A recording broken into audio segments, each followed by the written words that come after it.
Gimana? Sehat semua kan? Nah, di video kali ini masih bahas IM tapi dari brand negara anim. Dan awalnya saya tertarik karena lihat-lihat all shop ada Shure SE535 yang kayaknya keren. Cuman ternyata ya ampun harganya. Ya udah, coba ini aja yang mirip tapi jelas harganya lebih kesoy. Dan paling enggak namanya bukan Sura atau Sennheiser abal-abal gitu lah ya. Di harga 140 sampai 159 ribuan yang masih kesoy, Nakamichi HQ200 ini kelihatannya menjanjikan dengan dual driver dan kabel detachable. Oke, kita unboxing dulu aja yuk.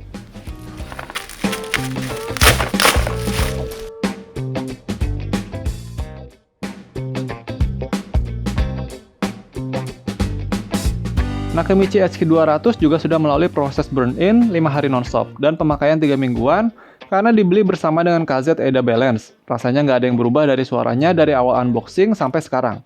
Fisiknya juga aman-aman aja. Oke, lanjut kita inspeksi lebih dalam ya. Mulai dari earpiece-nya dulu. Shell atau cangkang HQ200 ini seluruhnya terbuat dari plastik dengan bentuk atau desain yang mirip dengan beberapa produk Shure atau Sennheiser, misalnya SE215 atau IE400. Nozzle-nya jadi satu dengan cangkangnya. Ukuran diameter nozzle sekitar 4 sampai 4,5 mm di lingkar terluar, dengan bentuk yang panjang dan mulus tanpa ada pembatas. Nakamichi HQ200 menggunakan pin tipe MMCX yang sering digunakan IM dengan desain sejenis yang lebih mahal. Kabelnya sekilas mirip dengan kabel bawaan CCA CRE yang juga terbuat dari material OFC.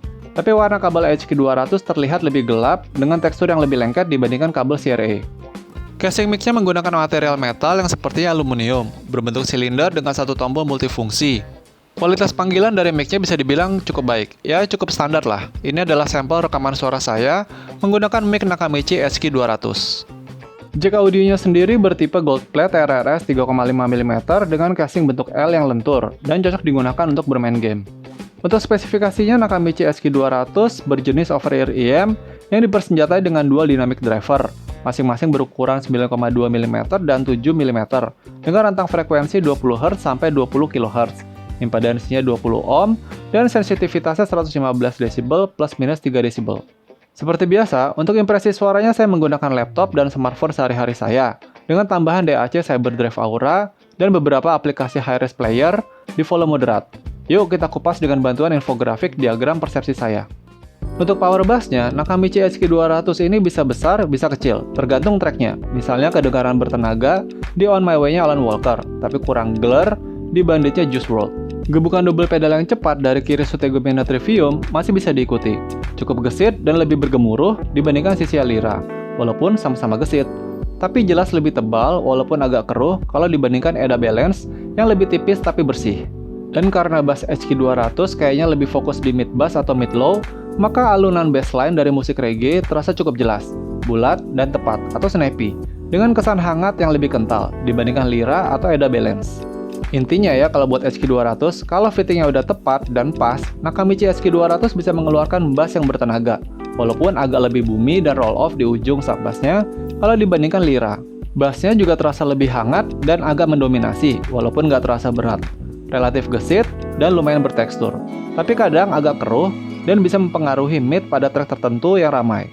Lanjut, mid Nakamichi HQ200 terasa smooth dengan kesan hangat dan berisi. Misalnya suara rendah pria dari Michael Bublé dan suara Chris Martin di Something Just Like This-nya Coldplay, yang juga lebih minim sibilan dibandingkan Lyra atau EDA Balance.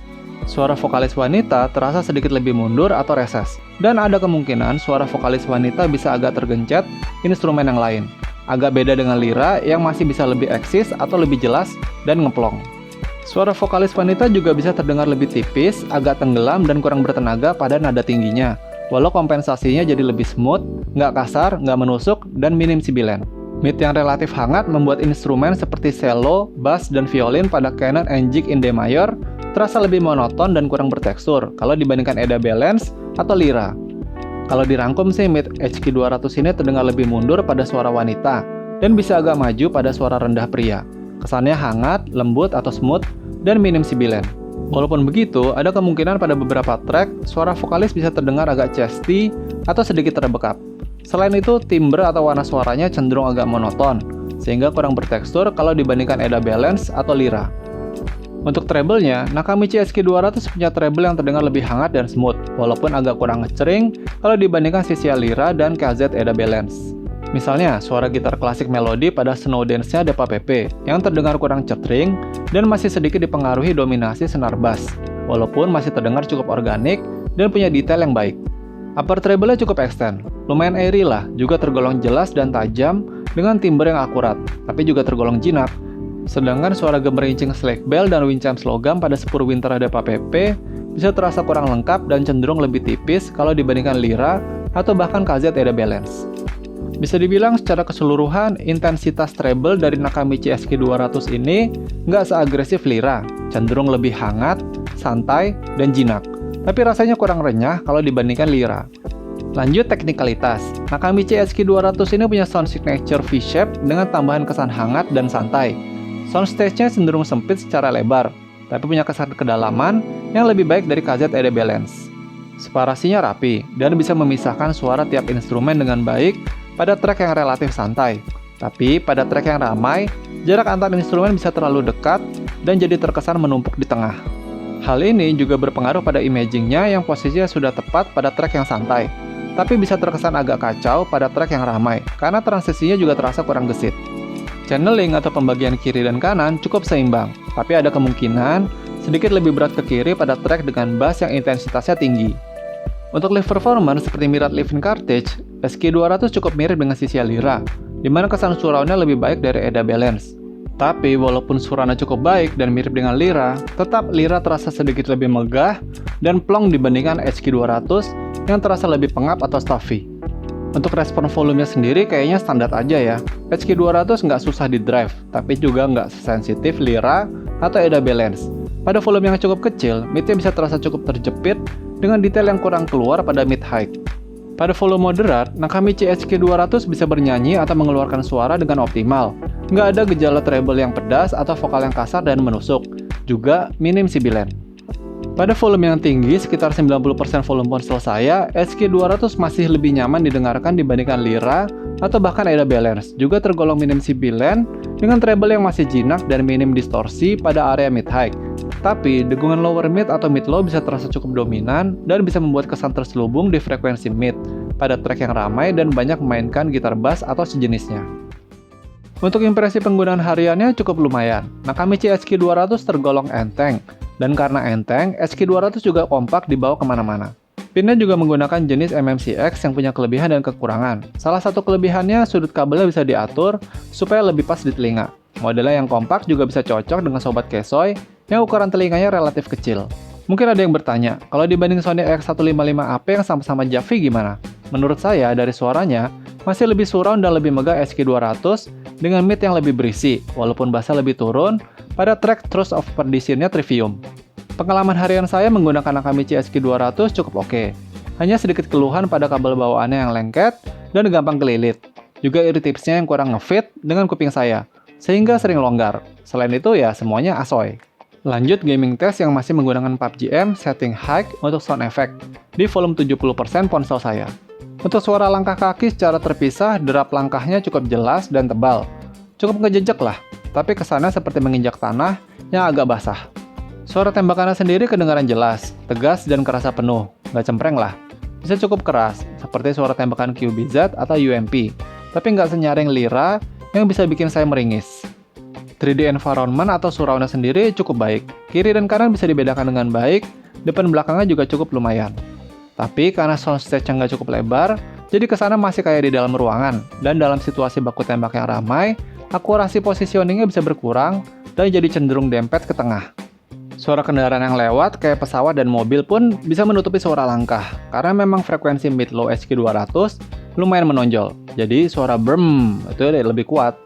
Singkatnya sih ya, bisalah Nakamichi SQ200 digunakan untuk game sejenis PUBG M. Tapi kayaknya butuh tambahan DAC atau kabel yang bisa membuat teknikalitasnya lebih luas dan lebih rapi. Singkatnya, apa aja bedanya antara Eda Balance, Lyra, sama Nakamichi SQ200 yang rentang harganya mirip-mirip bang?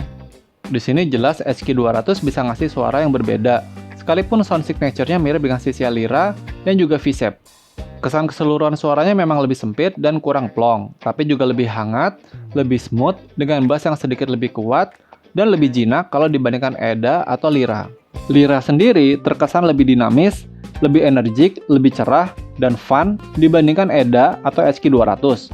tapi juga lebih berpotensi punya suara yang agresif dan bisa menusuk, terutama pada volume tinggi. Buat Eda Balance sendiri ya emang tipe yang serba pas sih. Prinsipnya adalah keseimbangan itu indah. Bisa fun, bisa juga dull atau gitu aja nih. Tergantung selera masing-masing sih ya. Bisa ya jadi alternatif Chivy yang suaranya gitu-gitu aja. Ya sesama Chivy suaranya juga bisa beda-beda ya, tergantung brandnya mas bro. Nakamichi SQ200 bisa jadi alternatif kalau mas bro kayak saya. Pengen Shure S535 tapi dompetnya nggak nyampe. Ya cukup si SQ200 ini. Paling nggak ya modelnya udah mirip lah ya. Atau lagi butuh IM over-ear kompak buat telinga yang mungil, tapi juga pengen kedap, pengen yang pinnya MMCX biar bisa diatur angle-nya, dan bosan sama IM Bright yang suaranya bisa nusuk. Karena SQ200 ini jinak, santuy, fun, dan mudah di-drive. SQ200 juga cocok untuk genre pop, hip-hop, reggae, EDM, dan beberapa musik metal. Nah, kalau semua itu yang dicari, bungkus langsung mas bro. Tapi kalau mas bro tergolong treble head atau malah flat head, nggak suka MMCX karena chopper longgar, nggak suka modelnya karena pernah coba dan nggak ngefit, terus pengen cari earphone yang suaranya lebih agresif, sukanya dengerin orkestra klasik, dan pengen IM untuk gaming PUBG yang serius, ya kayaknya sih SQ200 bisa lewat aja ya. Dan dengan semua pertimbangan tersebut, Nakamichi SQ200 layak mendapatkan skor 8,12 versi Kerasoy. Terima kasih sudah menyaksikan. Orang yang murah hati nggak akan berkekurangan. Subscribe itu nggak akan membuat dompet menipis, karena subscribe itu gratis. Klik like, share, dan subscribe untuk mendukung channel ini tetap berjalan, sehingga sobat bisa menyaksikan review-review bareng Kesoy selanjutnya. Salam Kesoy, berapapun isi dompet kita harus tetap asoy.